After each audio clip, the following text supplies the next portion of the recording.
Yep, I think we are alive.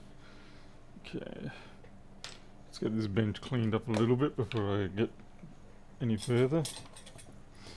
Otherwise, a whole bunch of grit ends up on the back of the display, on the chassis, and yeah, makes it unpleasant. It's not a good thing to do. You want to try and have your customer machines go out better than they come in. I think that's something like bonus interim meliorexi, Latin.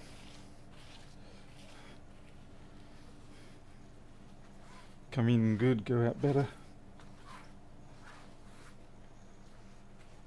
Hey Jim, Stuart, Reese, Biblood, Osis, Neo, Jan, Andrew.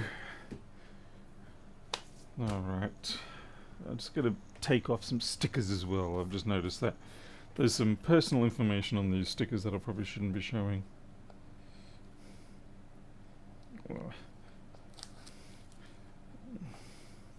Naturally, I pulled the wrong one off.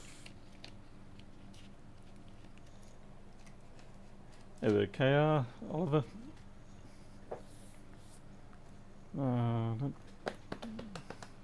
Where am I sticking now?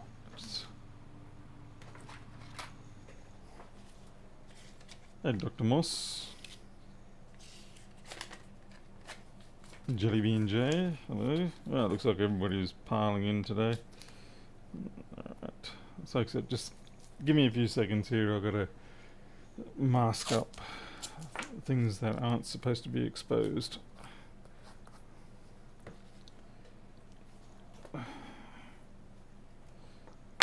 Whoops, that was a bit loud.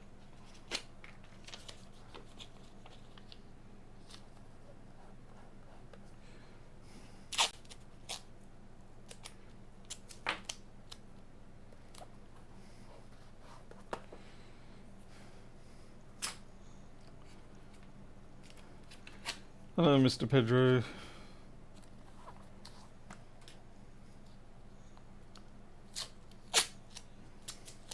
Well, yeah, there's a lot more information on this machine than what I was initially expecting. Alright, here we go. So, what is the problem with this one? It reboots, and it's a 1989, which is basically it's the kind of like the 1706 upgrade with no lifeboat connector. So it was the start of the end, as it were. By the way, a few of you might have been seeing that your ring light or USB meters have been shipped out. I've still got quite a few more to go. I've got a bit of a delay at the moment. I've run out of the heat shrink for the meters. Just trying to see if I can spot anything blatant here. Nothing's jumping out. Hey Jason, glad to see you got my message. I was worried that you would be cursing thereafter. Again, I can't believe I missed another one.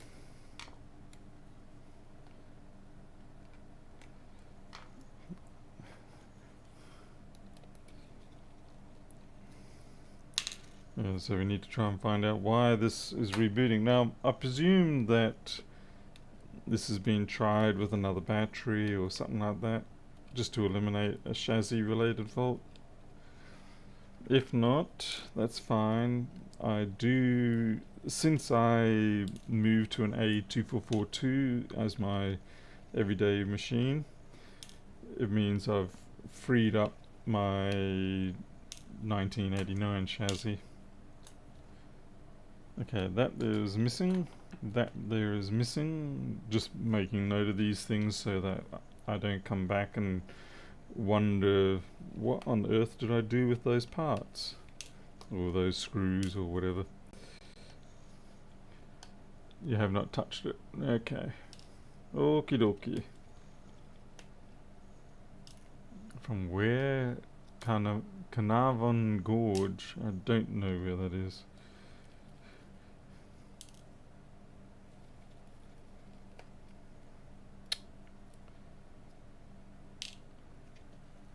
I just dropped a screw somewhere. There it is. Yep. Okay, someone's tweaked the display connector there, or the screw rather.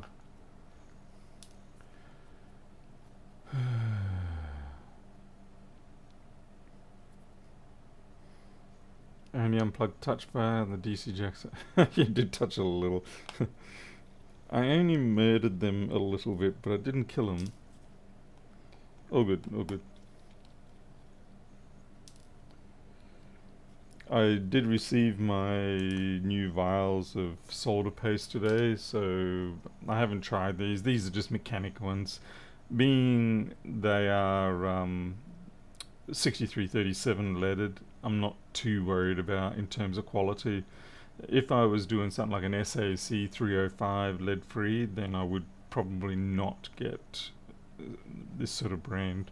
I would get something that was reputable, but 6337 you can pretty much always be fairly confident that it's going to be fine.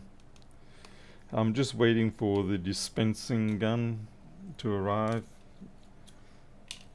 and then I can use that. I do obviously still have a little bit of the other stuff, just a smidge, but it looks like, oh, here we go. Yeah, we've got about 3 or 4 boards left in that one. Yeah, Jim, I didn't mean to make it look quite so fancy like that. It's just, I was having dramas with the visibility, and I was messing around and that came up, and I was like, it's getting late, so I need to just get on with the stream, and I'll leave it at that. At least it's quite visible.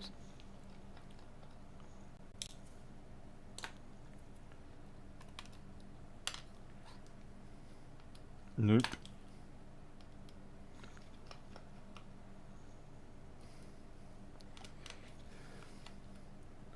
I also did get my nice blue PETG today, and I did a couple of prints with it. I'm pretty happy with it. It looks superior in the camera, I gotta tell you. In real life it's a little more subdued and a little stringy, but yeah, I just thought I'd try for a bit of a color change. Went from black to the blue PET. I mean, obviously I've still got the black ones, so they're both pretty good.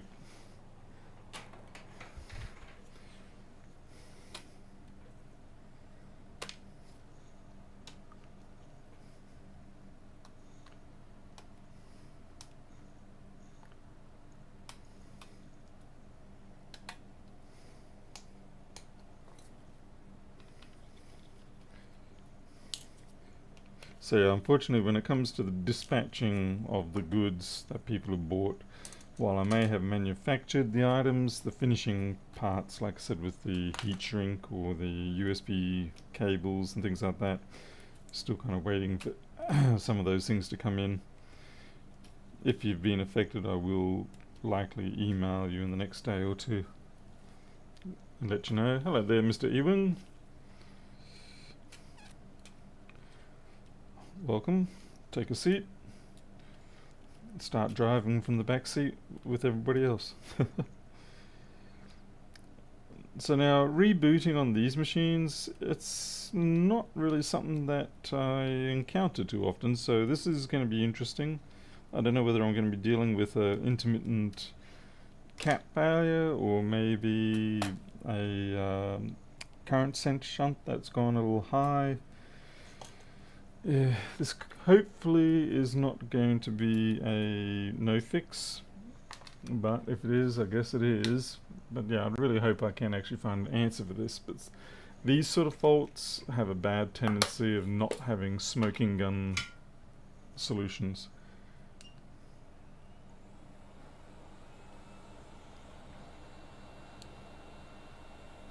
Wait for the kookaburra to deliver the ring light. Did I send yours out already?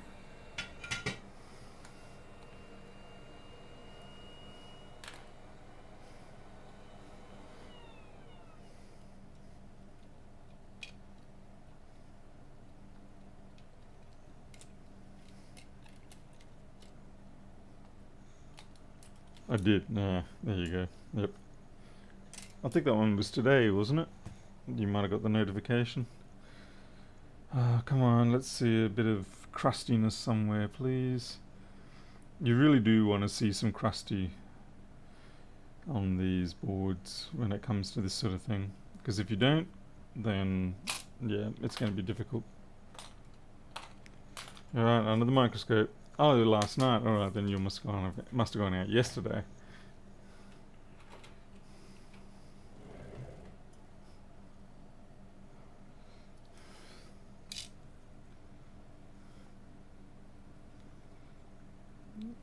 I was having a lot of dramas with the American addresses. Funnily enough, not too bad with the Canadian or the United Kingdom addresses, but the American ones, many times the automatic address thingamajig, the thing that auto fills it, was like, no, never heard of that place, don't know about it, and so I'd have to manually override, which is a real pain. It's far more preferential if you have something that fills it out automatically, and it's the same as what the is on the PayPal account. Man, that's a bit of a grind on that one. I just realised I haven't adjusted the microscope for the day. Come on, wake up. There we are.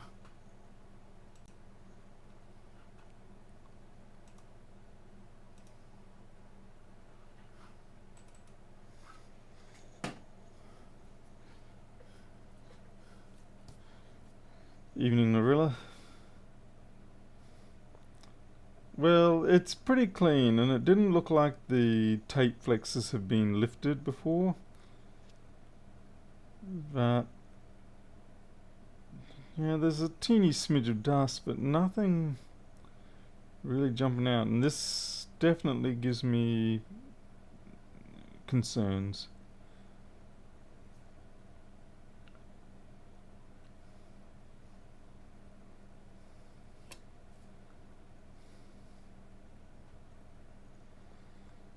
If it's rebooting, I would almost be inclined to... I should have checked the battery status first. Like, if the battery is getting old, which these models will be, and it's not able to maintain compliance under load, and the voltage sags too quickly for the power to start being drawn from the DC jack, from the USB.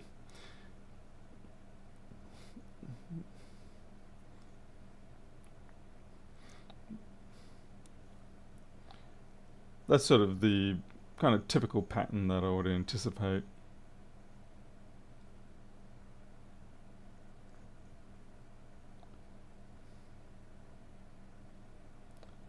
Because nothing's profoundly jumping out here. Just adjusting the brightness to suit my eyes. Especially being intermittent.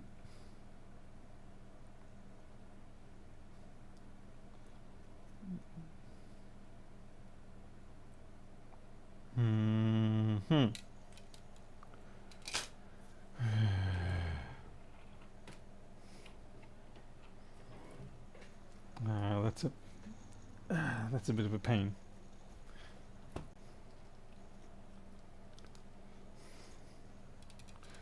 Alright, next thing I'll have a look at are the USB-C connectors. Probably not going to see anything there.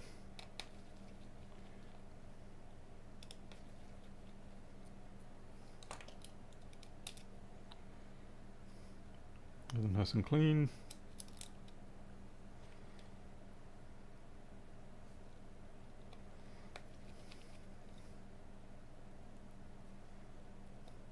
It also depends on what kind of a shutdown it was, whether it was a complete collapse and didn't come back, or whether it just gracefully shut down. Or I don't know, what else can you have? It's pretty much the only two.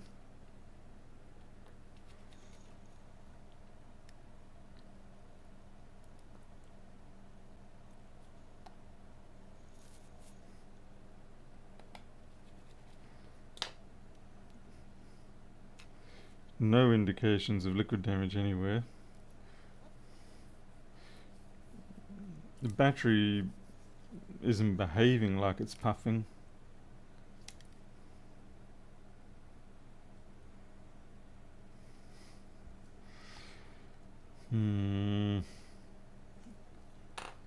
There's a smidge of junk in the display connector, but that's usually, yeah, just a bit of bad luck. My eyes are intermittent, that's for sure. No, that's just random floating. That wasn't in there originally. It's just random specks of trash that fall out of the sky. There we go. It's gone. Stream freeze? No, stream looks fine here, Pedro. It runs, but then reboots after a few minutes. Then it does constantly when booted and warm. Ew, yucky. Alright. That is very yucky.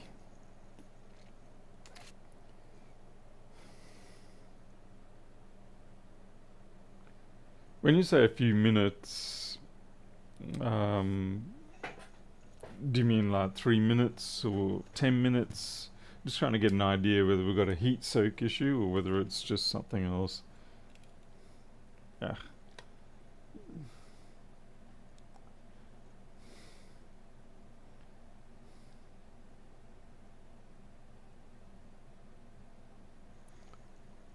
Three minutes.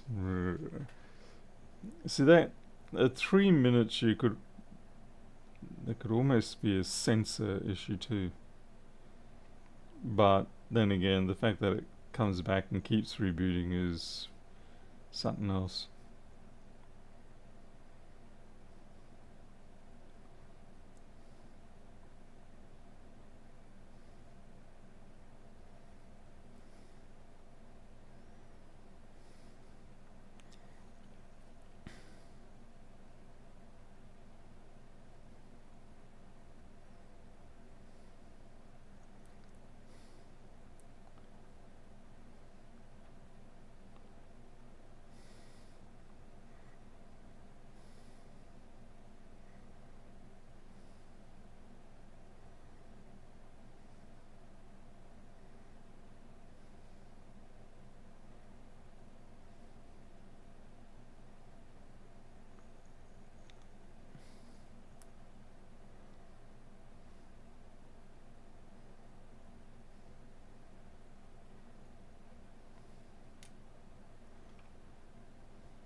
Yeah, being a very clean board is always a sign that the task may be tricky.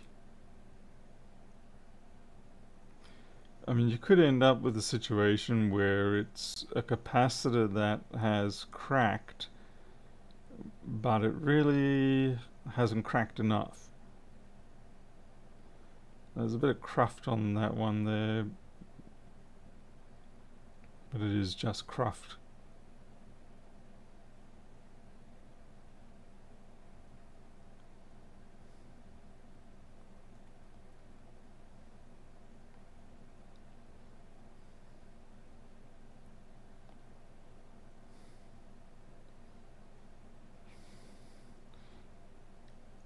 So yes, it's somewhat terrifying when you that there is probably the only sign of corrosion at all, and that is usually, yeah, that's just our Thunderbolt chips under there.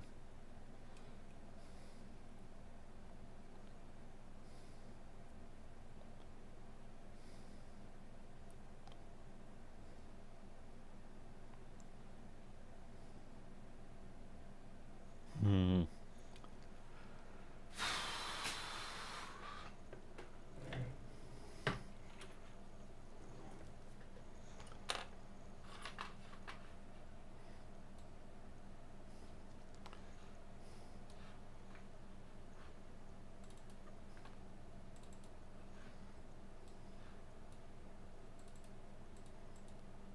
I'm just going to open up the board view.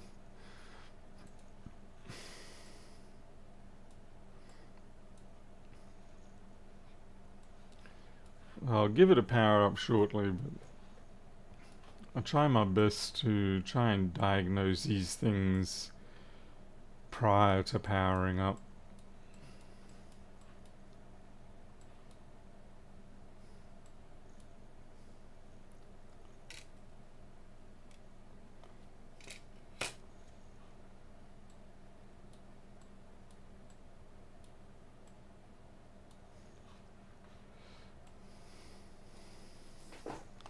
Now, let's pop it back in, have a look.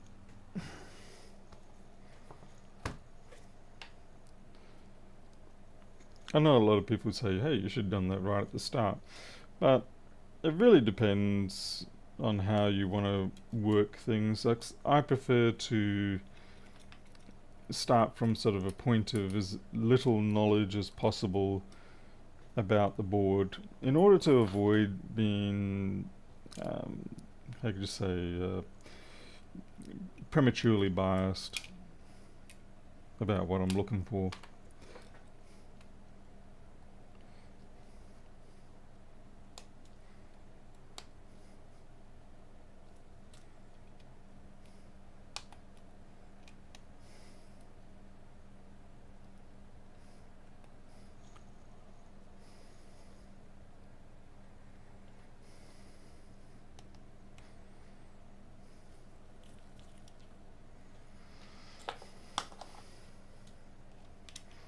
Because the downside is if you do have the situation like we have now, where you have to put it all back together, then you feel like you've wasted a bit of time. But fortunately, at least on these kinds of machines, putting it back together isn't a massive task.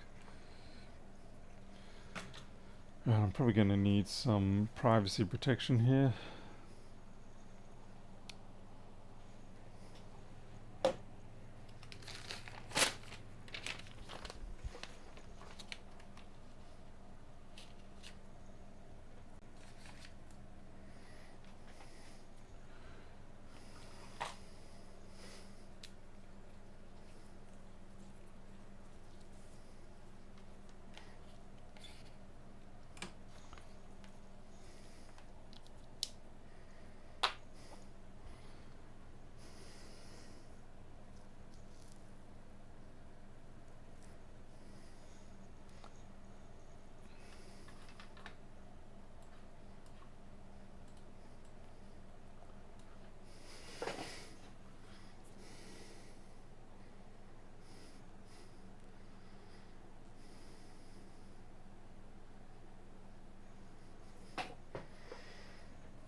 Weak Apple logo, but that could just be the brightness setting.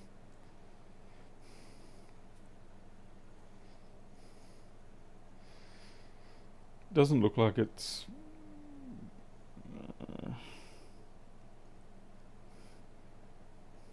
okay. Now that's interesting. What's it doing with that charge there? Look how it's jumping up like that. Like it tries to punch into 2 amps and then gets kicked back down. And it was very messy too.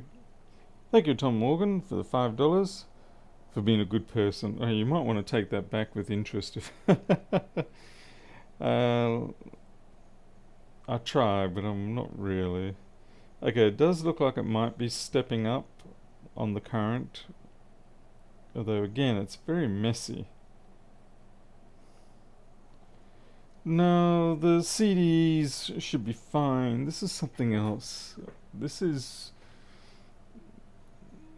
yeah, this is weird. Okay, it's got Sonoma in it. Immediately crashes. Okay, I shouldn't say it immediately crashes, it immediately shuts down. It didn't even try to maintain battery level. I'm starting to think this might be a battery fault.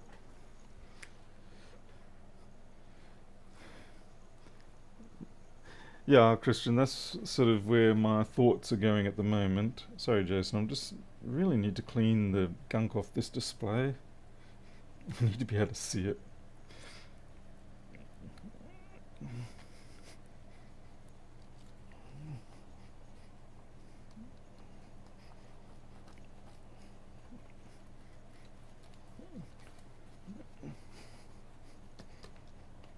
Okay, well, I can actually see that now. Will it start without the battery installed? I always forget with this particular model. I'm just going to go get mine so I can use the chassis, but in the meantime I'm going to plug that in and let's see what happens with the charging and see if it steps properly to charge. So at this point it would imply, the fact that it shut down so quickly, it would imply that the battery has no charge in it, or very minimal. But what we should be seeing here after a minute or so is we should be going 300, 400, 500, 600, like in actual distinct 100 milliamp steps.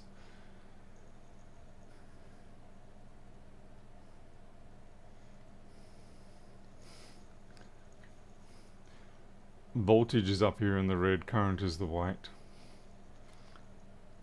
Okay, I think we just saw 4, 5. Yeah, there we go. We got steps. So the stepping is happening.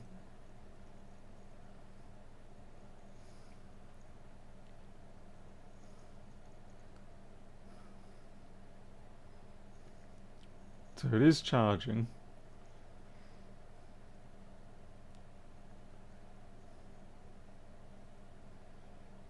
We'll give it a bit of time to see how it goes with that. It should get up to about 2.5 amp, ideally. Now, where's my crappy old laptop?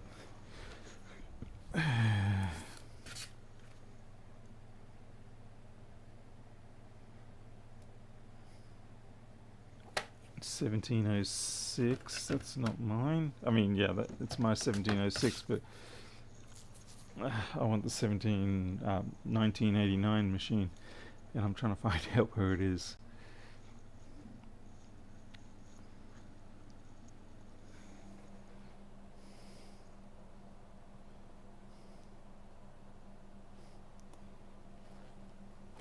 So we'll give it 5 or 6 minutes to put some charge into the battery, and then we will test it again. And I'm just going to go and try and find my 1989 machine.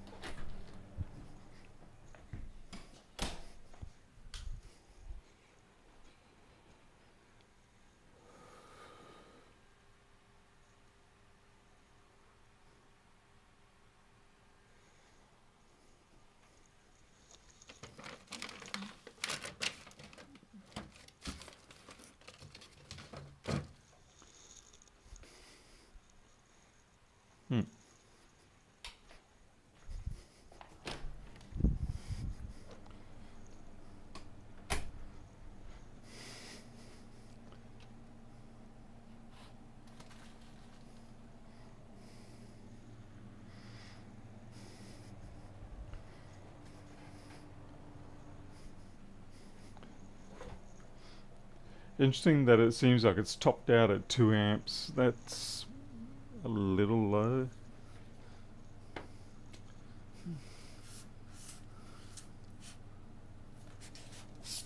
Oh, actually, I got another 1989 chassis here. I don't have to use mine.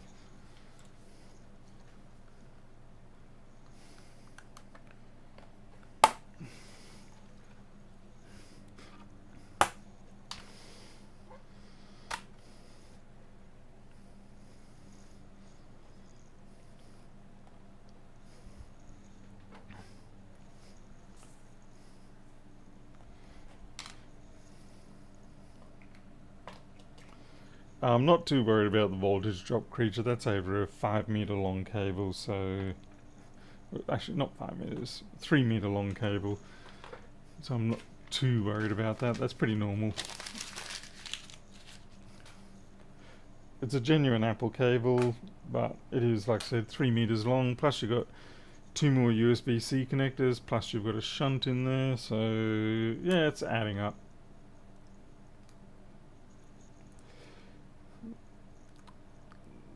It shouldn't be a trickle charge at this point because these really, um, from low battery states, they should very quickly get up to 2.4, 3.5 amps really.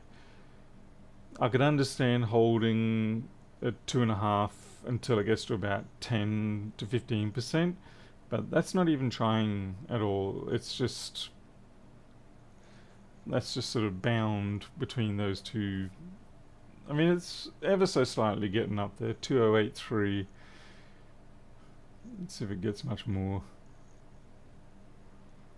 2088. So it is really doing very tiny increases there.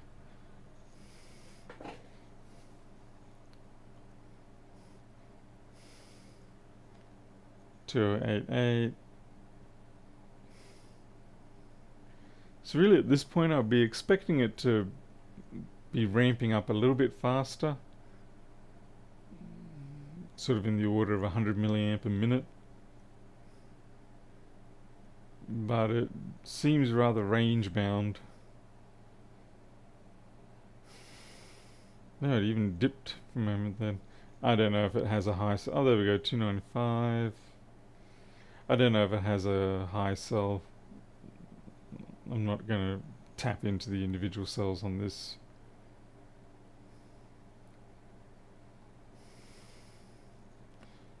It'd probably be hard to see how the cells are heating up because I would say the heat from the charging circuitry would tend to get in the way. Well, it's still kind of stuck in my opinion. So it's charging, but it's charging poorly. Okay, just real. Where'd that protection paper go?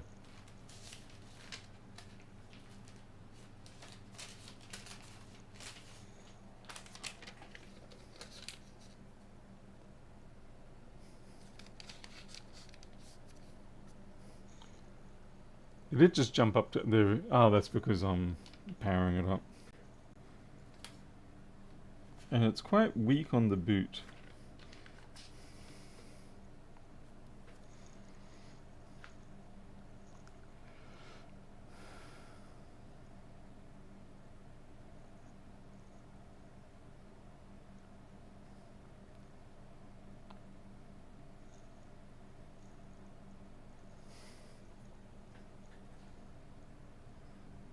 Alright, so it is booted now. Okay, it is maintaining,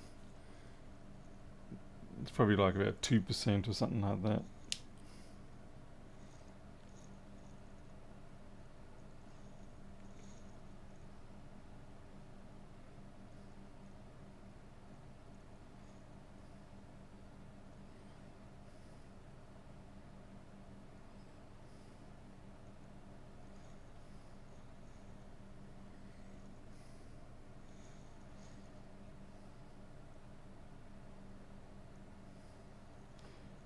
Found you need to prime it a bit.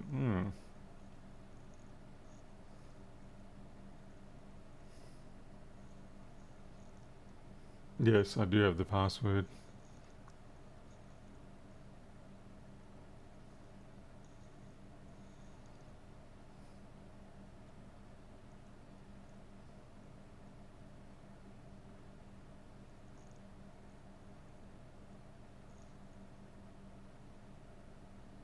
Hey Tony W.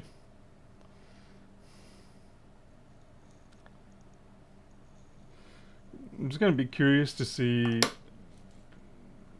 Jason, do you recall if it died while it was on USB charge? While it was charging, or whether, or only when it was running off battery?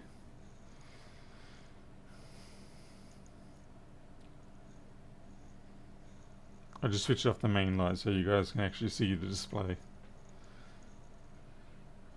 It was on charge. Alright, well, if it was on charge and it was doing it, then we're going to leave it be for a little bit and see if we can get it to Although, was it logged in?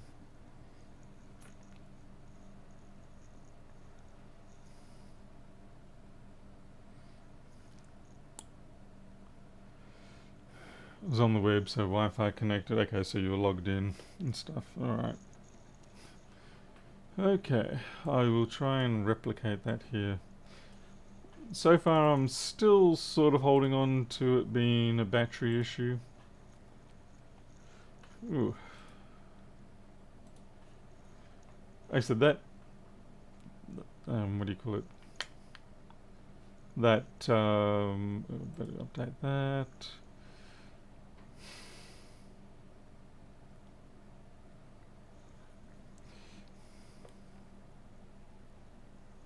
Oh, did it just, oh no, that's it just going to sleep though. Or did it crash? That's interesting then. If that just did that then, that was potentially it more going to sleep and not waking back up. Oh, it actually did a full drop. No, it was a really hard drop.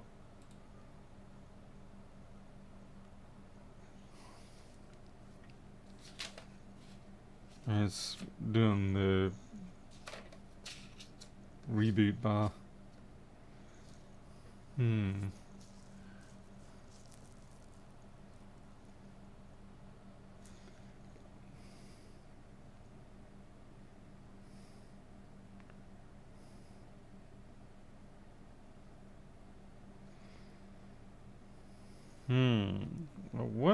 Okay, I'm still gonna go for battery. So what I'm going to do is I'm going to transfer, now that we've replicated it on here, I'm going to transfer it to the other chassis and see if it does it again. If it does, then we know it's a logic board, and if it doesn't, then we know it's battery slash chassis, whatever. That's why having a spare chassis of the same model is such a time saver.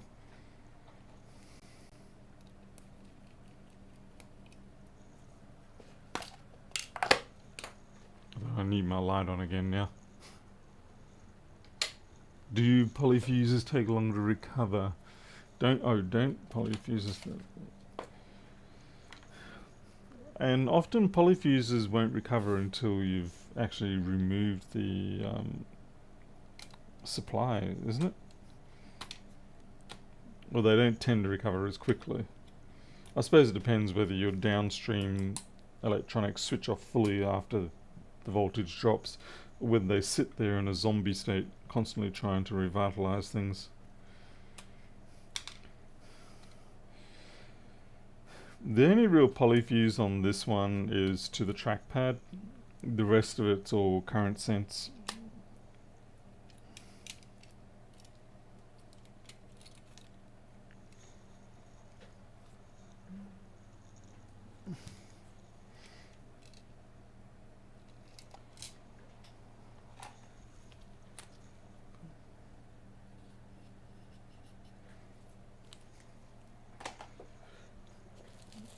Because I'm transferring boards between machines, I most definitely have to mark the board to ensure that I do not have a snafu occur.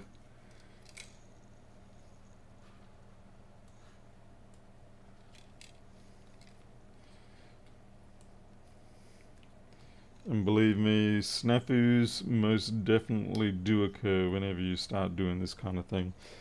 You may think that you've got everything under control, and 99% of the time you probably do have everything under control, but every now and then you'll do something like this, and an unexpected event occurs outside of your workshop. Someone races in and tells you that the building's on fire, or something like that, and you drop everything and run out and save the day, but then you lose track of this. And you look at this board a week later and go, where's this board from? Why do I have an extra board? What's going on with this board? I don't recognize this board. And you have a complete Gandalf in the Mines of Moria moment. And sniffing it won't help. Oh, it's okay, Pedro. This is the Indian one.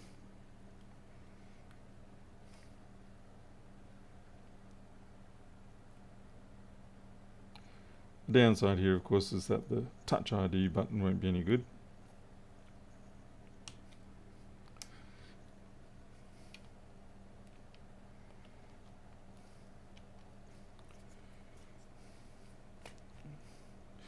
Oh, naturally I trap that damn flex under there every single time almost. There we go.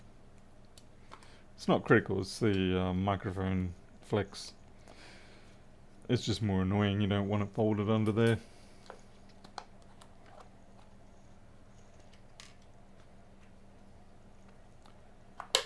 Did not test, but I wonder if perhaps there was a backlight cap shorting and shutting it down, giving dullness during the boot. It seems to come up to its normal brightness. Oh, we'll have a look. I'll check the diode mode on the backlight after we've done this test. If this test does the same thing, then we're back to the logic board being the issue, and then we can dig around. Normally wouldn't cause that kind of shutdown though. Then again, it is Apple, so who knows? It's the great mystery. Okay. Here we go. I don't know what the state of this battery is, so we'll find out.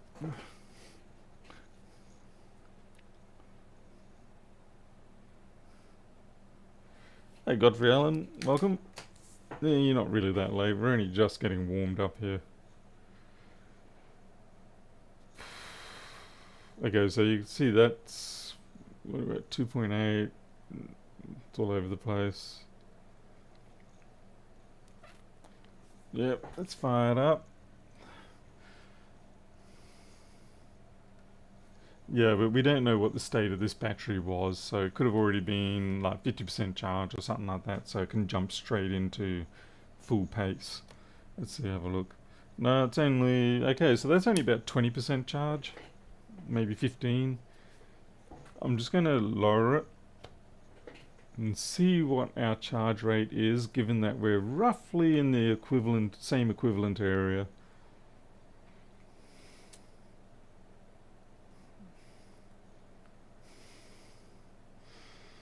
This is what I really love about this, having this USB-C meter, is being able to track this kind of behavior.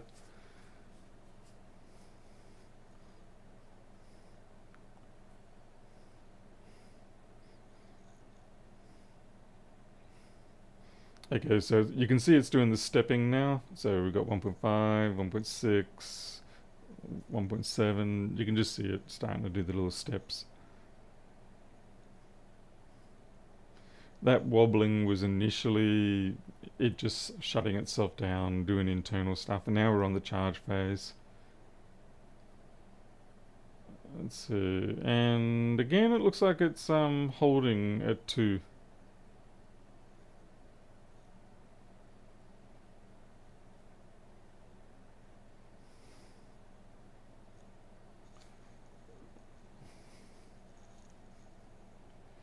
MacBooks do have panic logs like the iPhones. It's just sometimes a little harder to interpret.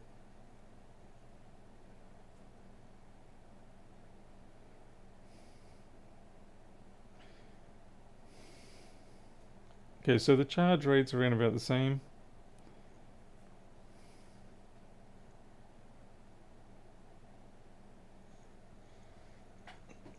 I just had to double check that I actually did put it into my alternate chassis, and I have.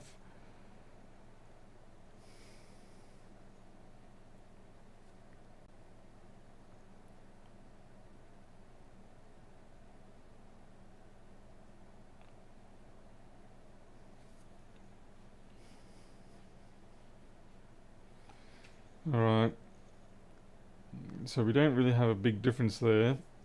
So I'm going to open it up and see if we can get that crash effect that we had before.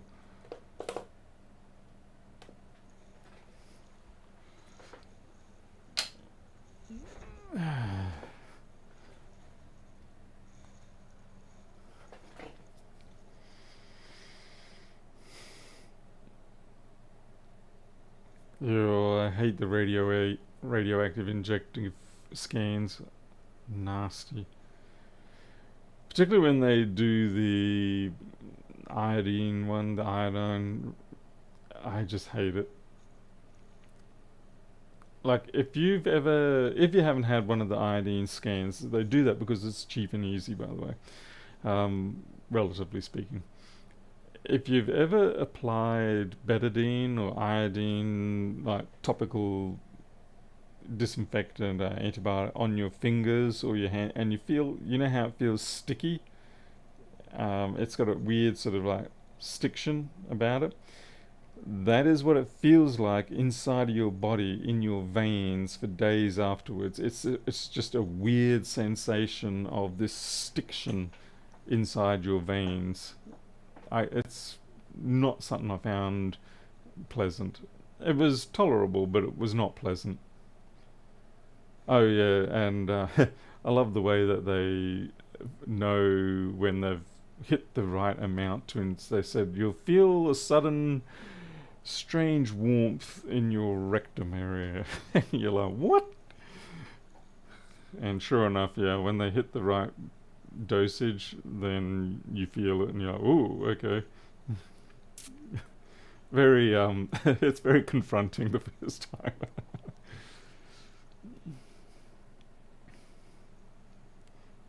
But yeah, for me, the worst thing was the post-scan stickiness, internal stickiness, and you can't scratch it out or anything. You just have to. It definitely wasn't that sensation, Pedro. It was, yeah, something a little different. Nothing quite like you've done a shot.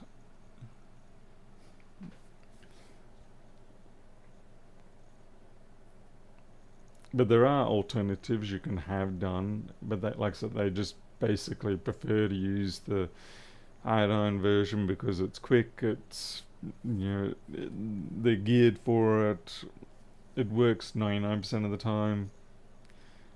And of course, it's a bad time if you were find out. Sorry, it's a bad time to find out that you may be allergic to iodine, but they usually do tests before that.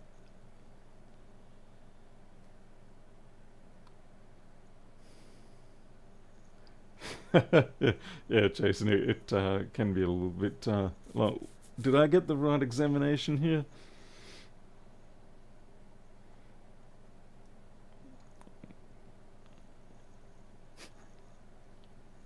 Yeah, pro engineer, shart and perk. Perk being when you try to burp but you end up vomiting a little bit. That's a perk.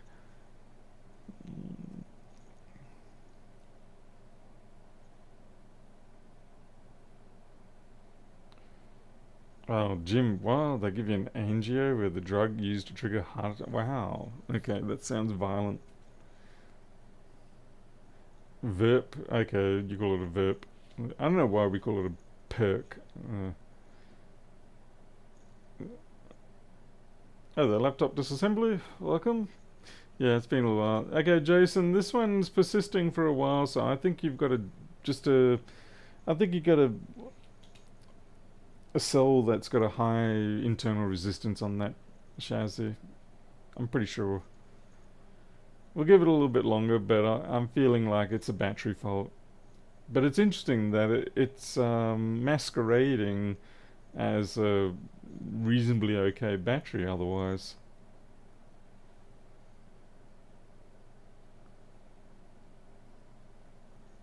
Oh, that's a terrible joke, Jason. Yeah. Oh no. The things you got to endure when you go for medicals.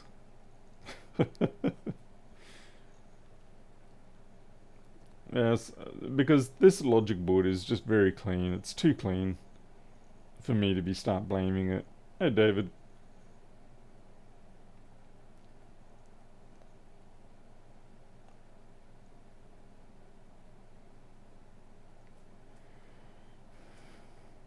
B blood, conflicting thoughts.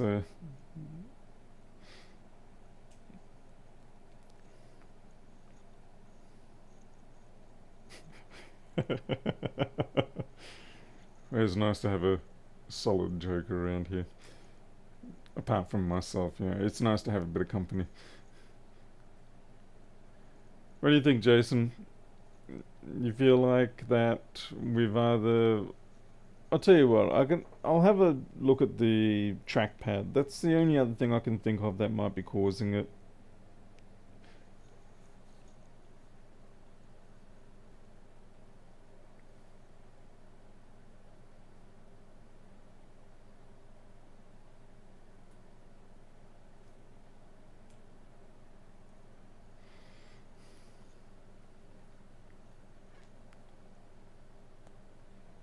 Valiant. I would have to boot. I'd have to log into the person's system, and it is a customer system, and we already know that we have the collapsing behavior before without having to do anything, and it's not doing it. So I'm gonna say my first guess is battery, my second guess maybe trackpad, third guess is something else in the chassis. But it does certainly seem like it's a chassis fault here. So just take the battery. Looks like we've charged up a reasonable amount there. At least the nice thing is when I get to test these chassis of mine, it gives a chance to charge the battery back up.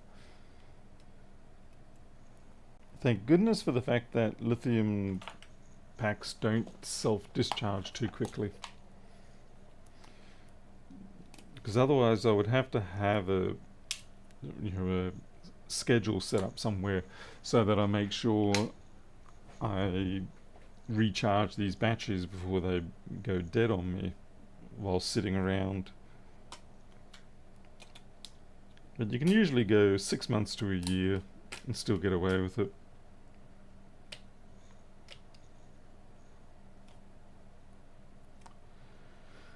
Hey Gabriel, well, we're thinking battery or trackpad in this case. I'm going to check the trackpad.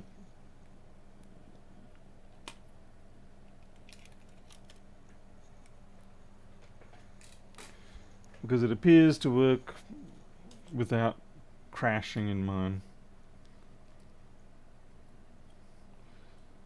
Combined with the fact that the logic board looks beautifully clean, relatively speaking.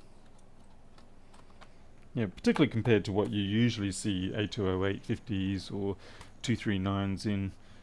Most of them in a near catastrophic state. There's one little hint here, Jason, that makes me wonder. And that's this. That QR code there. That's not normal. So this is actually a replacement. Yeah, there's no QR code in an original.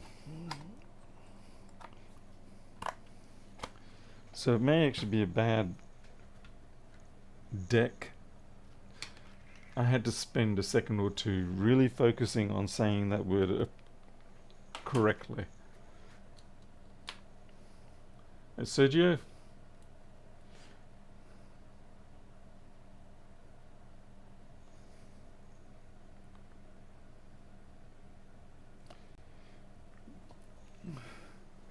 Alright.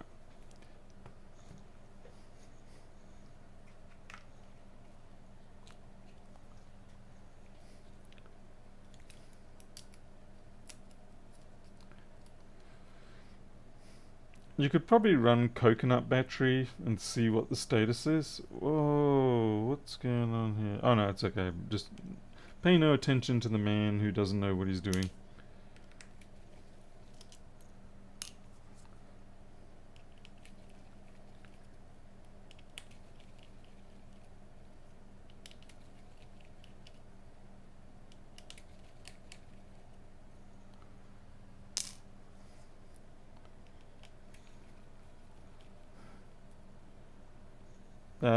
Yes, that's keyboard.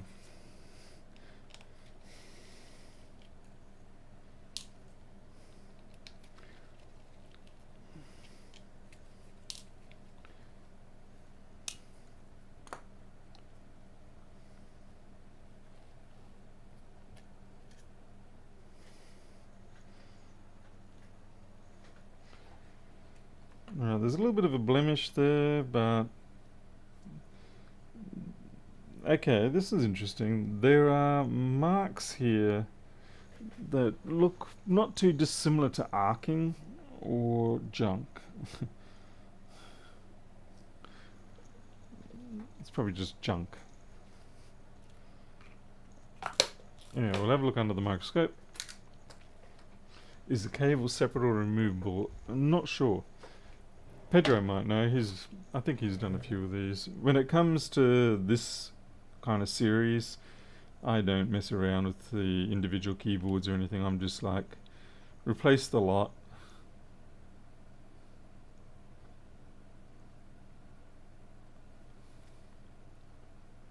Yeah, see, this is what I'm talking about. Okay, I think it's junk. A bit of food junk or something like that, just there. Yeah, you can see there. The electronics seem intact and fine.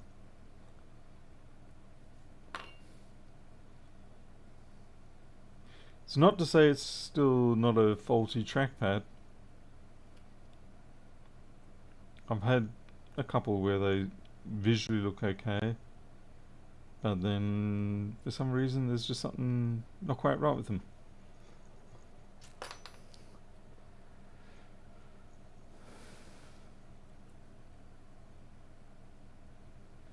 Oh, that's different. Check it out. Anyone spot the weirdness there?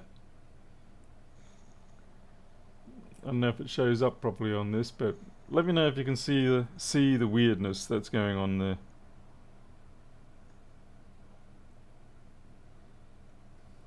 Definitely weird.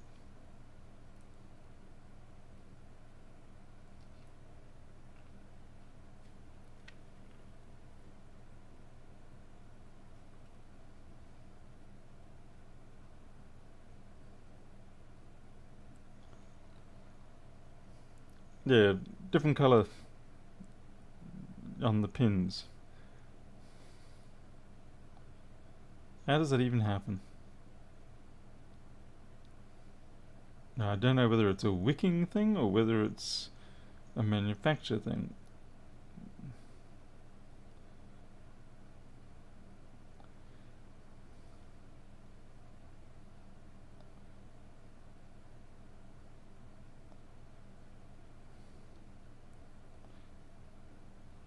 Certainly this... Oh no, I was going to say...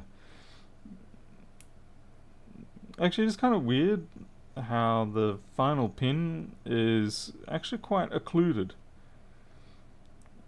Can you see that? See how the plastic goes halfway over the pin? That is weird. I'm just going to check my other one.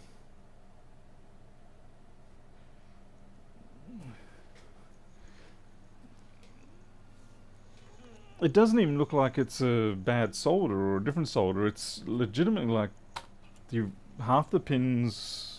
No, I just can't make sense of that. They're not melted, they're actually cast that way. Okay, this is an original. Okay, the original's the same in terms of those end pins. The weird stuff you find out. Never noticed it before, but it does appear to be that is how it's meant to be. However, the pinning, that's not.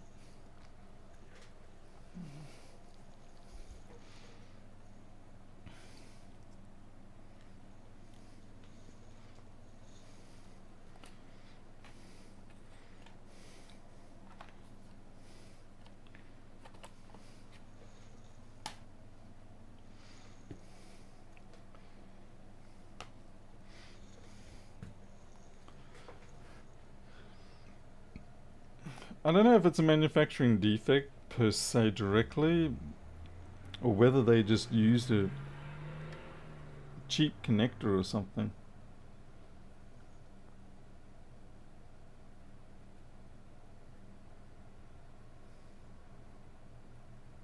Oh, maybe it is, but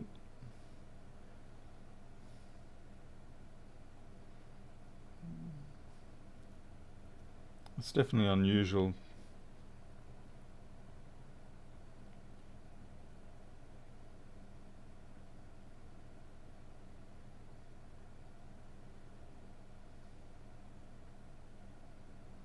You can see the ones at the end were trying.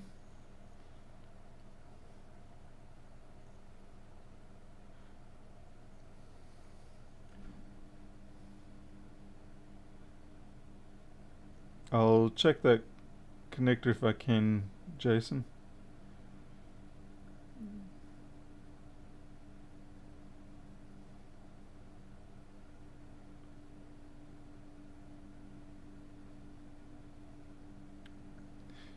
Wonder if any of these are disconnected.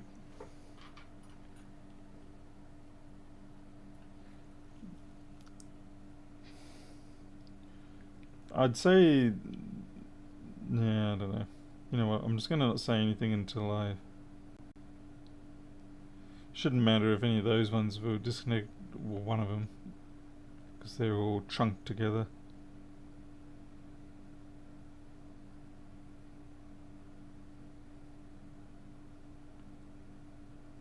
Alright, they're all made in contact.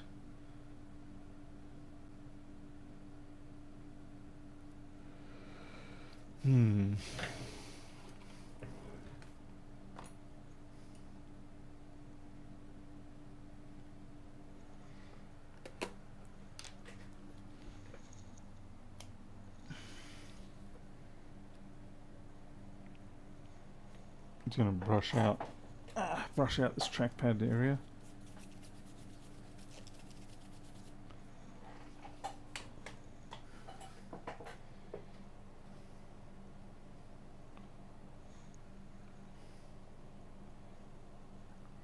I don't think they're ground. They're either 3v3 or something like that, or ground.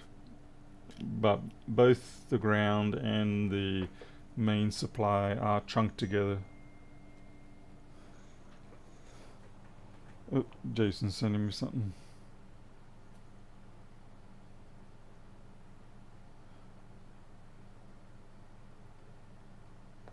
Damn it, man. Where's that picture from, Jason? Oh, right. It's you with another one. Okay. Yeah. I'll just get this reinstalled.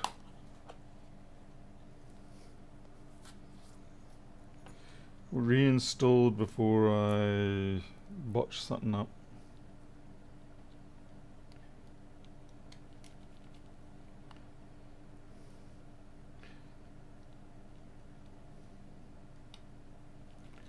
I almost never get my trackpads realigned properly. There's always one side that has too much of a gap. And so I try to fix that and just create more of a gap. Okay, why do I have one? Do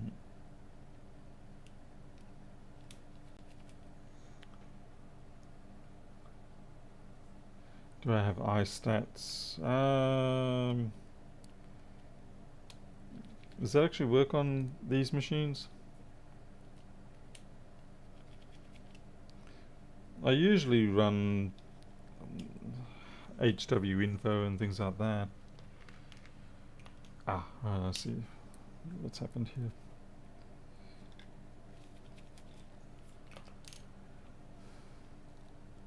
The screws for the top are shorter than the ones down the side, which is why I kept them separate.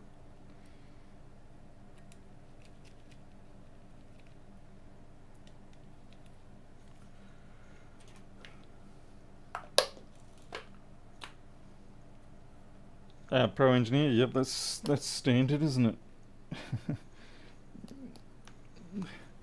I just put an order in for 100 ring light boards, and even though, oh that's right, and I did modify it slightly. I changed the text to indicate that it had been changed. No, I changed the text because I had on the DC input jack I had 19 to 24 volts, but I've subsequently found that 24 is the only real solution.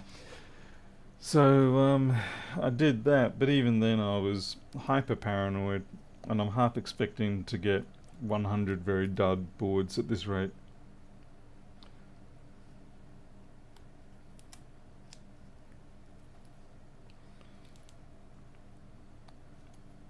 People will be like, what are you worried about? It's what could change? What could possibly go wrong with you changing that piece of text? And it's like, oh, you have no idea. I'm just going to put a little bit of heat in here, just like 100.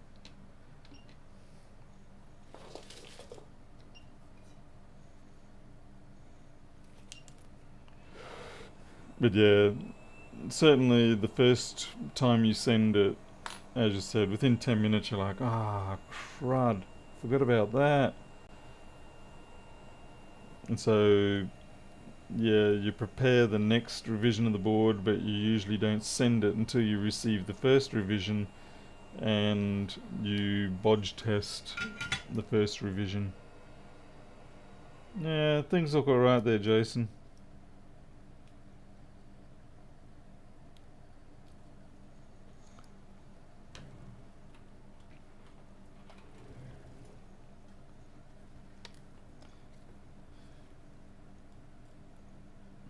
Yeah, that's seated perfectly fine.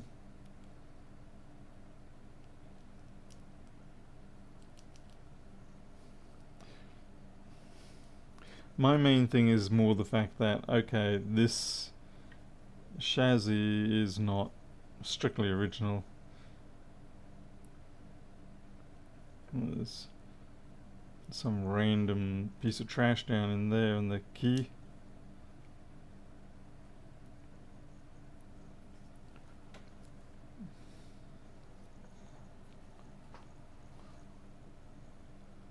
Very careful to lift this. That's, for all intents and purposes, that's secure. I mean, can I jam it in a little more? Sure, but in respect to it being a functioning connection, yeah, it's fine. And we don't really seem to be losing the data from the battery. What's under here? There's a bit of crap there. Okay, I don't know what that is. Like, looks like maybe tobacco. I can't tell.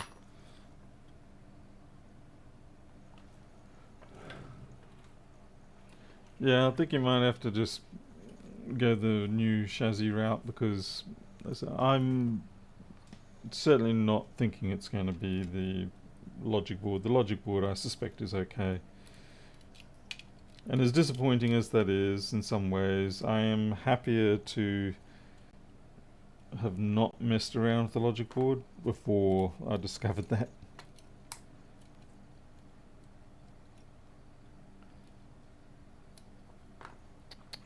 There's my...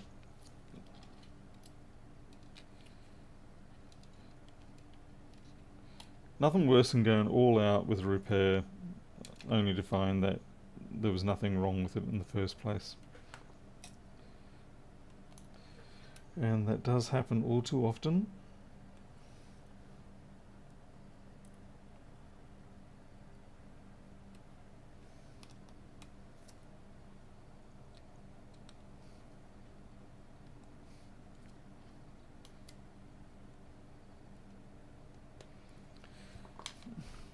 It could be other things, like it could be maybe the trackpad. Not the trackpad. What am I talking about? It could be the touch bar. It could be the keyboard. Yeah, you could.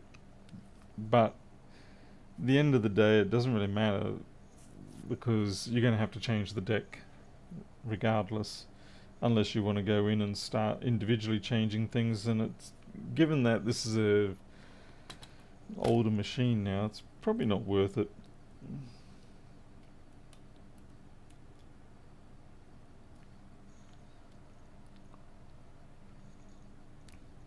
I do have another machine to test.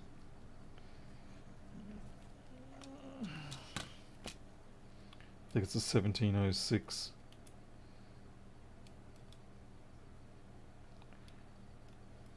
I'm just going to reassemble this one so it's out of my hair.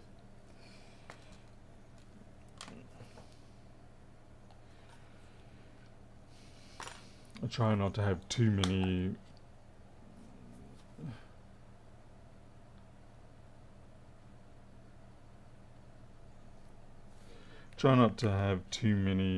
machines in a disassembled state in the workshop.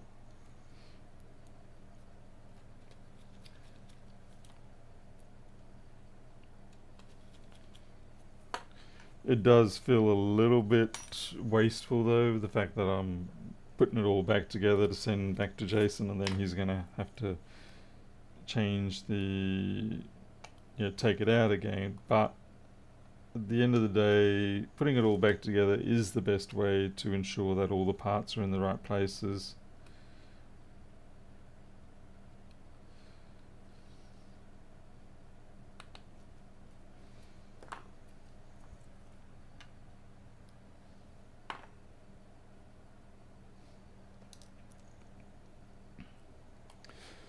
I've got a cough.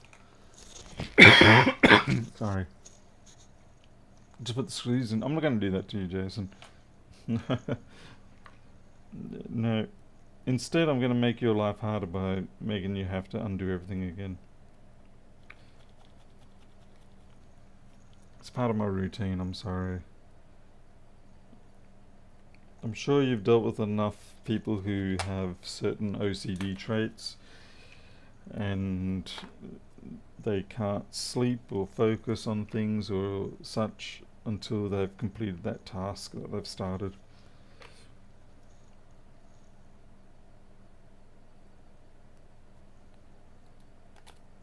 And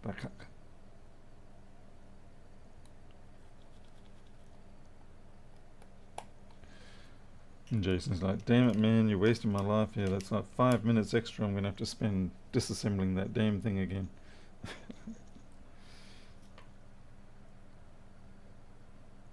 At least the disassembly is easier.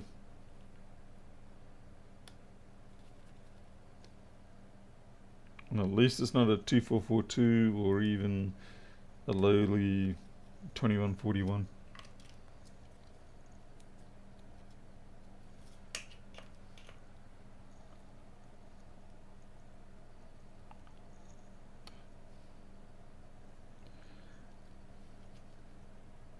I'll certainly feel better by reassembling it properly with everything that it came here with.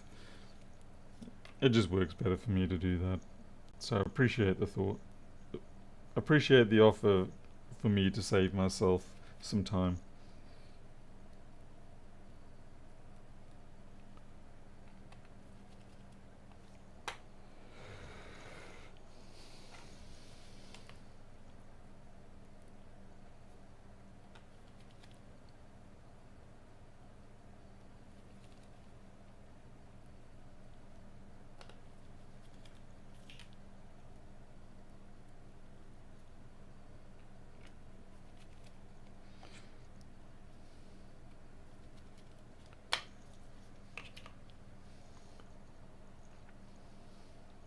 Could be You're not allowed to mention 1534s around here too often. I think you used up your mention of that for the year. I don't know what Apple was thinking with that design.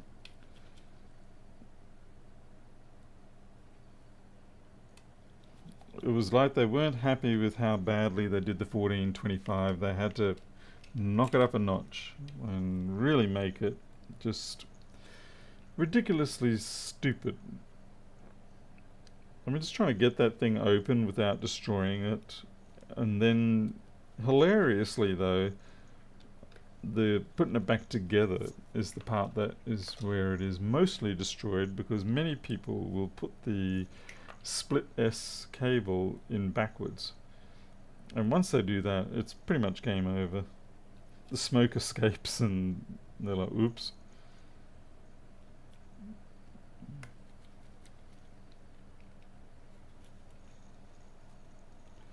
You go in a can, see the international guys kick your button, the international mountain biking masters, right? Oh, as long as you keep the shiny side up. No, don't go chewing any dirt. Not too much anyway. I mean, enough to make it look authentic, but not too much to hurt yourself.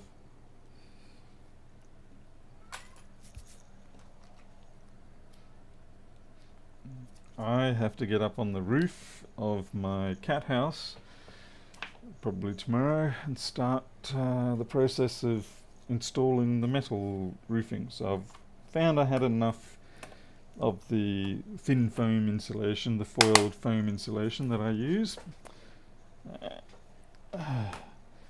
So now I've got to proceed with actually installing it and the metal sheeting. Maybe battery.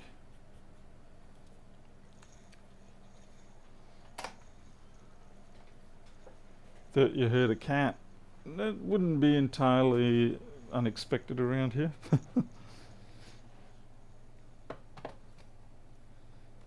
Okay, I've got a...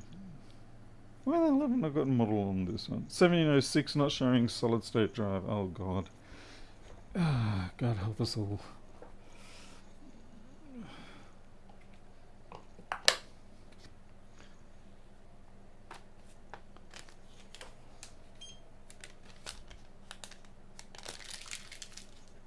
Pedro.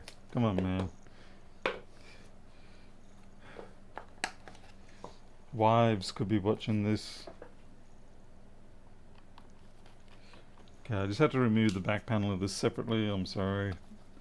I don't really feel like wasting the time covering up everything on this one. At least being a 1706, it's only got the 6 screws. Oh, and this one's even got one missing. Cool. So I don't understand that with some of the Air MacBooks have got 10 screws on them. So why? Oh god. Why? Alright. This one's had a replacement display. 7,000 cats enjoying the stream. Oh, that's good. Okay, so 1706, no SSD showing. It frequently is a Piccolo issue. What happens is corrosion gets in and around the Piccolo. And when the Piccolo gets corrosion, it doesn't whistle its tune so well. And the SSD stops listening. So I'm just going to take it straight out. Even though this actually looks quite clean, I have a feeling though that it may be as a consequence of the fact that it's had the display replaced. Whoa, okay, that was something. Mo, you being an idiot.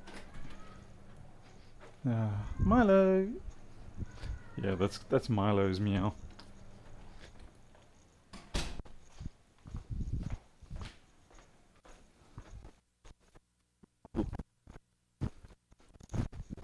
Come on. Wait, you're not Momo. No, you're... Buddy, what are you doing? What is it? What? What are you up there for? Oh. Yeah? So what, you thought you'd get a better view? You want to jump down on my back? Okay, alright, yeah, jump. Yep, jump. Oh, yeah, very good job. Marvellous. Yeah. Spectacular job, good sir. There you go. You can crawl on my shoulder for the moment.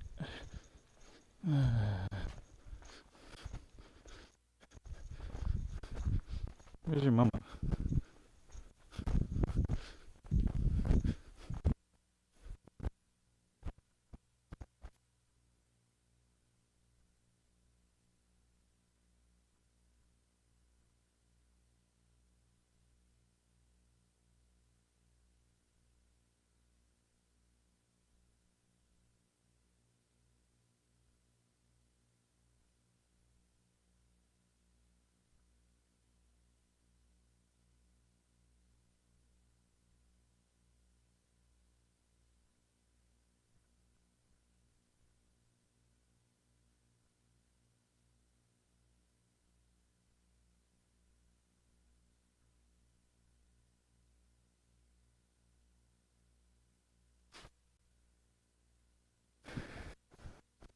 some bickies.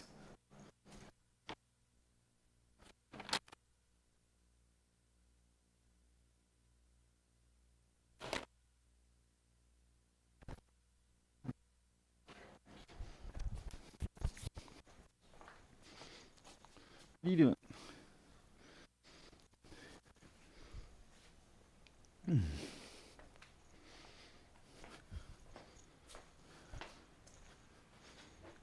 Right, you want your bickies in here.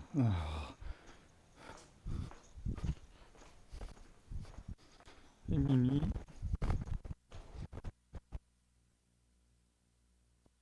You doing cool?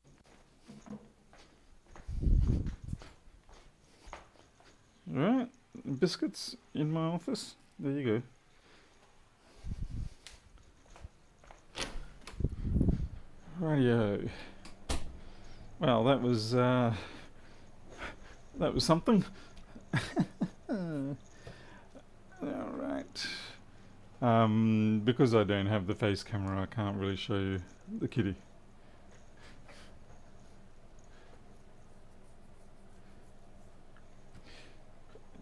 David, yes, you can tell the difference between the cats based on their meows. I mean, obviously, if you're not used to them, you don't, but you do get used to their particular idiosyncrasies.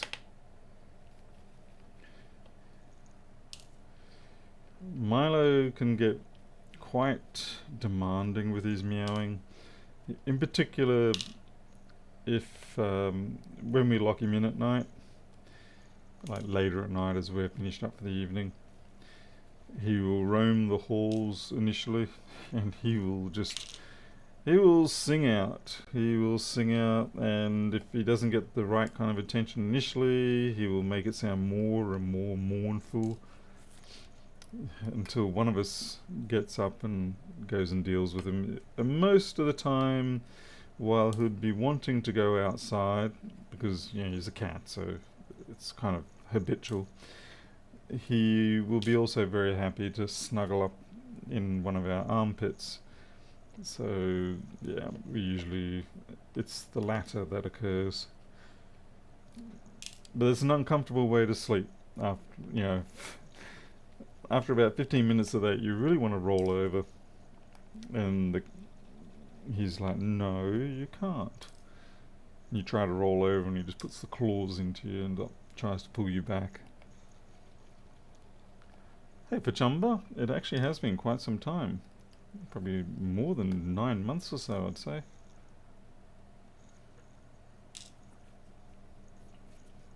So yeah, it's all very cute and everything, but it's also very quick to deprive you of your sleep too when things don't go right. And that's something we've been experiencing for the last 5 years. Pretty much constantly. But we're almost there. Like I said, once the cat house is done, and once the fence, I've got to buy another 30 meters of rollers. So the rollers, that's about $1,000. The rollers go on top of the Colorbond fence.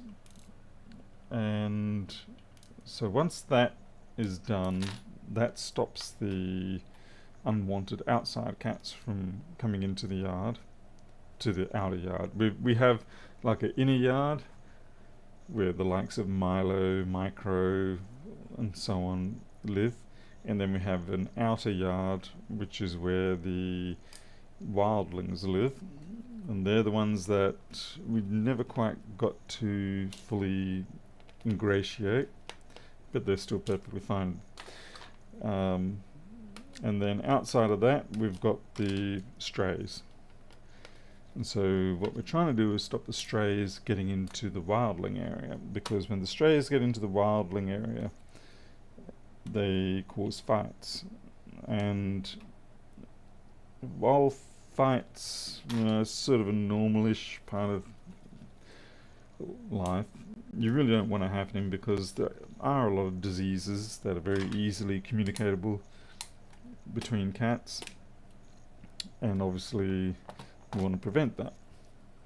Anyway, so yeah, when that sort of stuff happens multiple times a night, the fighting and things like that, for long enough, you do lose your mind and you become a very hostile, unreasonable sort of person.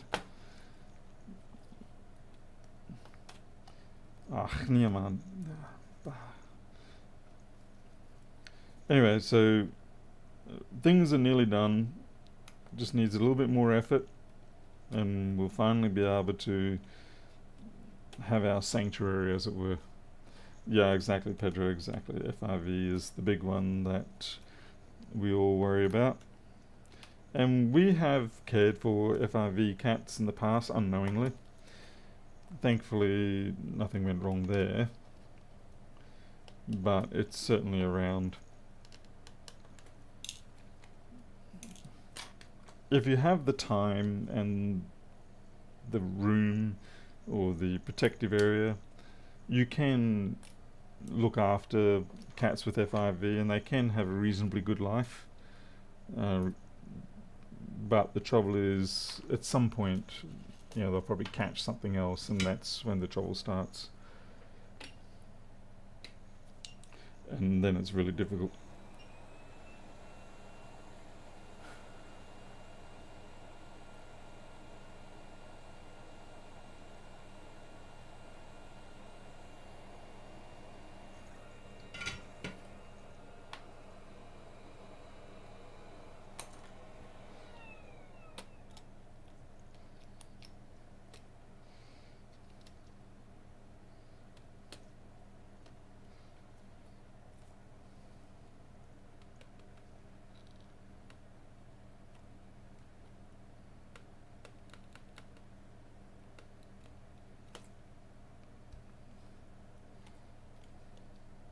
What am I missing?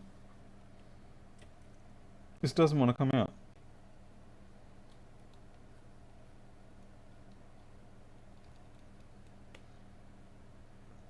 It's telling me something around here is stuck. And yet it feels like a flex.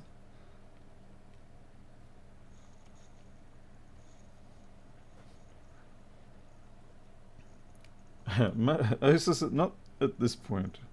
That would be a very nice thing to do, but no, we're not currently at that point.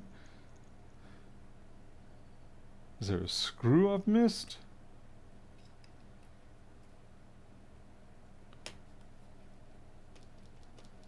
It feels like it's snagging on us.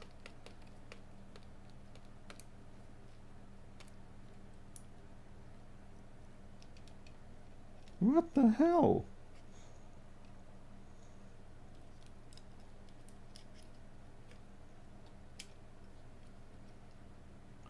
It's focusing around this area here. Here we go, here we go. Okay, I can have a look under there at least now.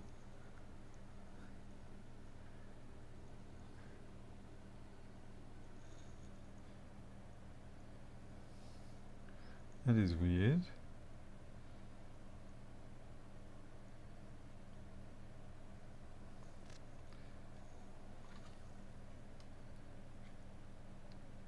It's a fan flex. Fan flex tape and yeah, that's what it was. They weren't pushed down when the board was installed, and so subsequently they stuck to the underside. Wow, that was fun.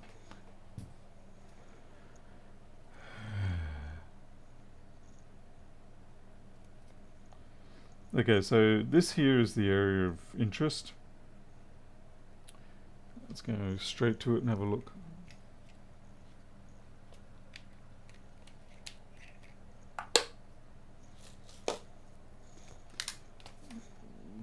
If we sort of revitalized our cat rescue rehabilitation type plans in terms of not general public, but in terms of providing it as a service, then yeah, I mean, I could claim a lot of stuff, but we didn't quite make it.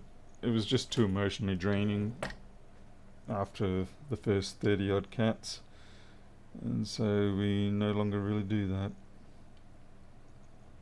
And naturally it looks immaculate. Fantastic. Alright, we'll have a look elsewhere. Well, they've got dead PCH or something. That'd be great. That's all I need.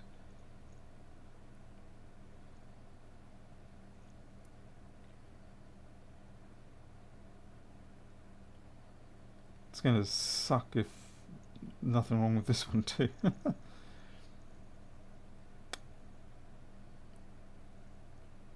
So it's a 923 board.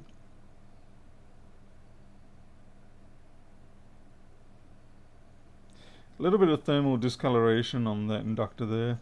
Not a lot, but it is there. I can definitely see it in that one as well. It could just be me looking for reasons rather than seeing reasons.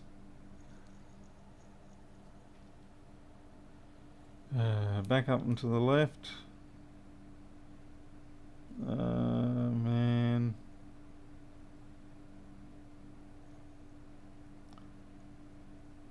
Can you tell me roughly what section it was that I was to back up and left? Because delays on the stream are always making it difficult for that kind of thing. Okay, that cap there, look at that one. That's a teeny tiny, it's about the most severe bit of damage I've seen on this board so far. So this cap right there. What the hell? Why is my multimeter? Oh.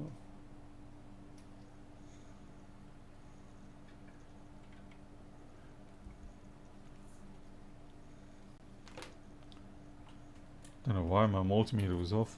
Like physically switched off.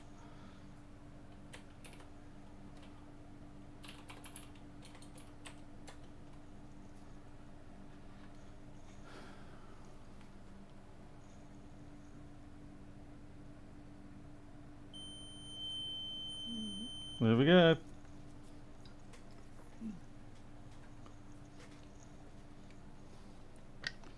See if we can actually see if it's cracked or something else. Where did it even go? That is really subtle if that is it. Okay, if I can stop wobbling.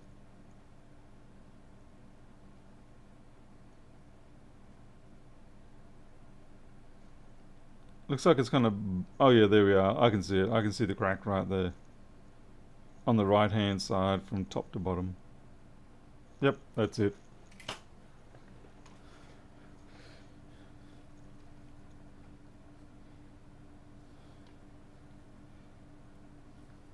Oh, I love it when it works out like that. Now I've got to actually remove it. Let's see... Should we do dental extraction?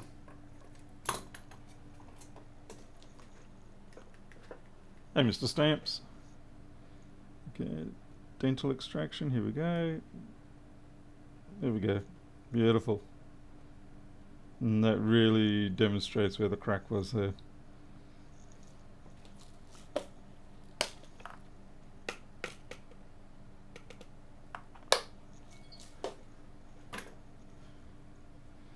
See if the short is gone.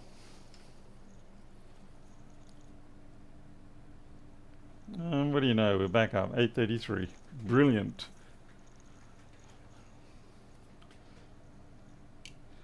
But we do have to put I certainly think we have to put a replacement on there. Sorry, it's out of focus.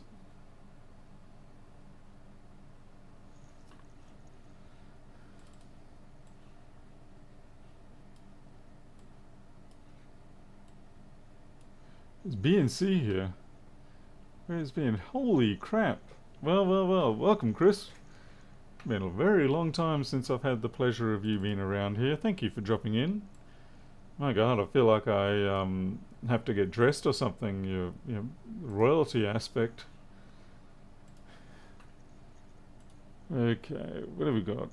This is 923, which is the 239 for all intents and purposes. Keep the clothes off? Alright, that's good. You sicko. Alright, Alright, so I'm pretty sure this was it here. Was it? Oh no, it was this one here. And yeah, 3v3, S4, SoC PMU. Interesting. It didn't actually... Have I got any data on that one? Nope.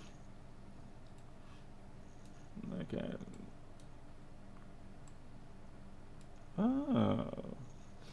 Interesting cap to go out on it. So what is this? VDD main charge, but it's its own thing. So I wonder if it's like a LDO internal. Well, either way.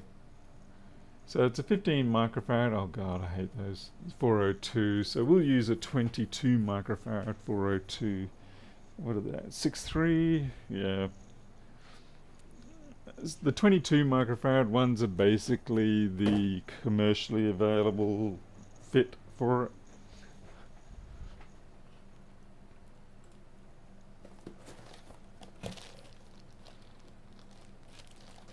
Hey Chris, did you ever have any luck finding a camera that autofocused okay for you? Because I've watched a few other people go down that path and it never seems to work. Just something about our circuit boards that send that autofocus insane. Let's see.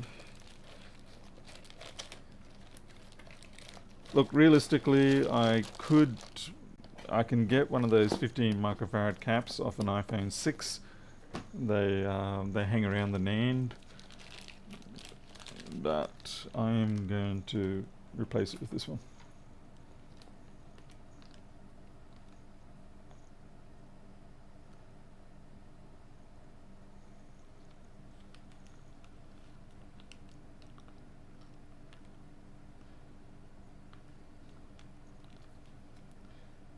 These ones I use to replace the 20 microfarad ones on the things like 1990 and the 2141s.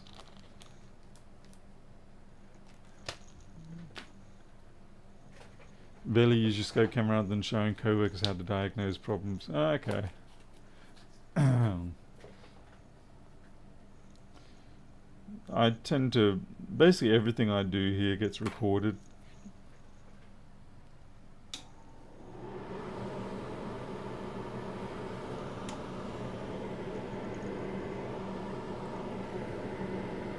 Sometimes it's just for my own fun, other times it really does help with liability issues or liability clarifications. Other times it makes for a good little video, like something catching on fire.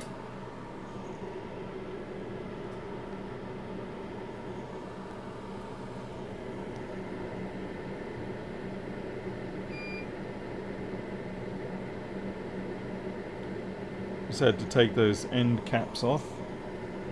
The only thing is when you do rip the caps off, the capacitor off, you will typically leave behind the metallic end caps, or the base of them behind. That's why there's a bit of a copper tone that's left behind. That's the actual metal end caps inside. Yeah, backside coverage is certainly what it is.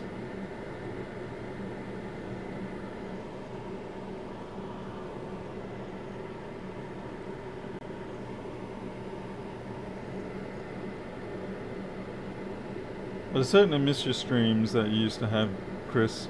I mean, I know you got a full-time situation right now for sure, but it was fun back in the time when it was Rossman, yourself, Jason Vollmer, and was it Jess who would also stream.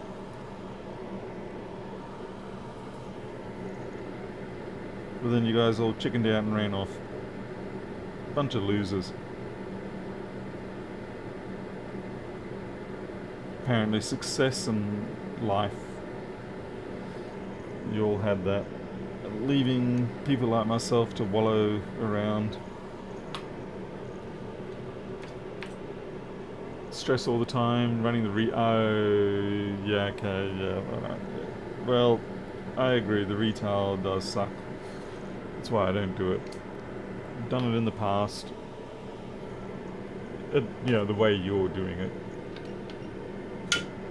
I don't care to. You're still back to one store though, aren't you?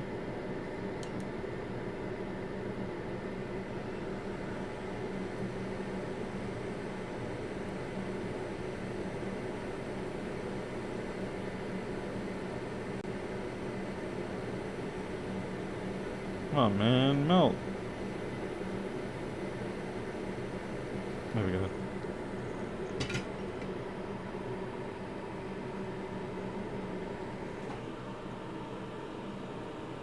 You want to get another store? You're crazy. Ah, that melted. That stuck onto that a little bit. Throwing money around. Oh no. Yeah, Chris is in Kentucky. You're still in Kentucky, aren't you?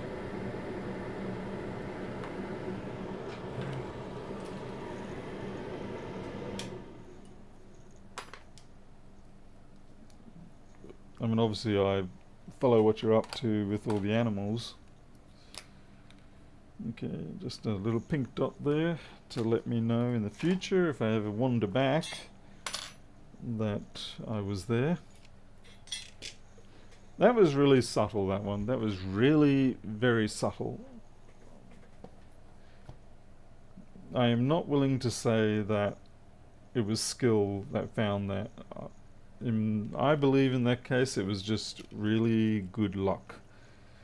What did help, I will say, is that because the whole board overall was very clean, it meant that anything that was not, like, the fact that it had a little blemish on it, sort of made it stand out. Under normal circumstances, seeing a cap with that sort of blemish on the end of it, that would mean nothing. You'd just be like, yeah, that's normal.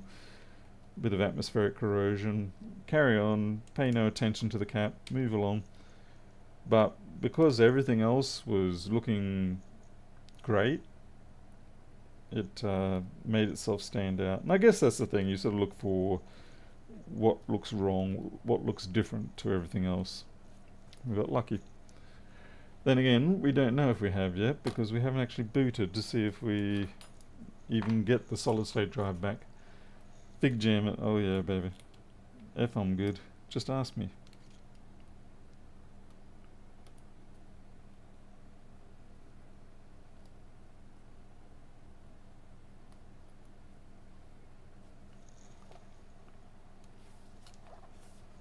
Float my boat once in a while. Oh, well, I do with the product sales at least.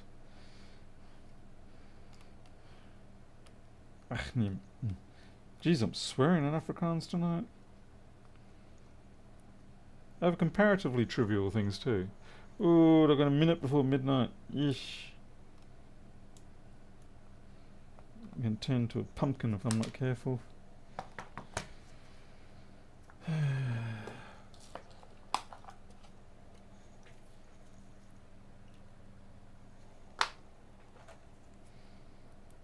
Hey Chris, I should have you seen the ring lights and the USB meters I'm doing? It's not really a big part, it's just sort of like a filler for business. I wouldn't want to have to rely on it for a daily income.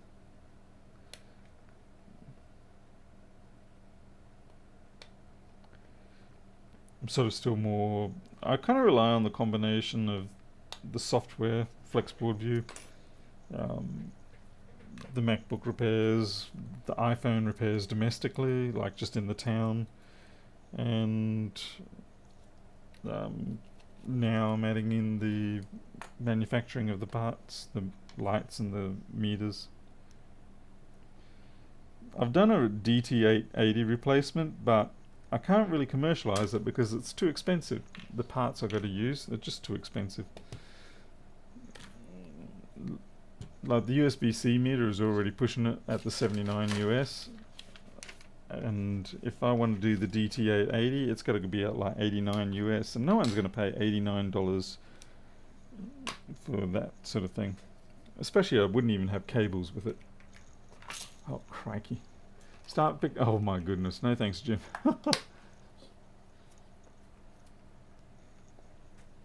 Okay. We don't have a boot yet. That's a bit disconcerting. Oh, okay. Restarted problem. Yep. That's good. Glad to see that. Press a key. Okay. I don't know if the keyboard actually did press or not. Well, obviously it's booting and it's found the SSD. Or I should rather say it found the SSD and now it's booting.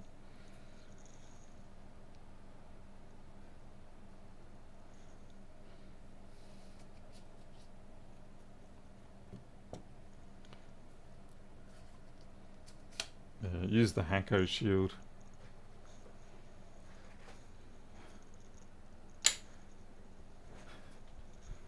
I'd turn off the main overhead lights just so I can see what this is doing. Okay, we've got a...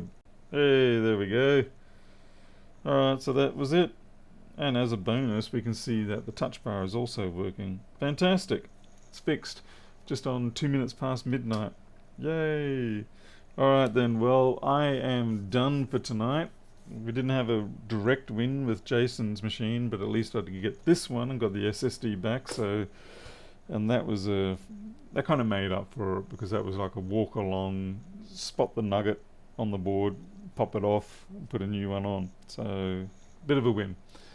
What machine is that? This is another person's machine, Jason. This isn't yours. It's isn't one of yours. It's 1706.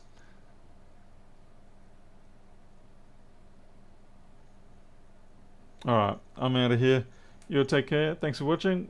I'll see you all next time. Take care. I don't normally end like that. Blimey. Gonna have to do that again. No! Bye.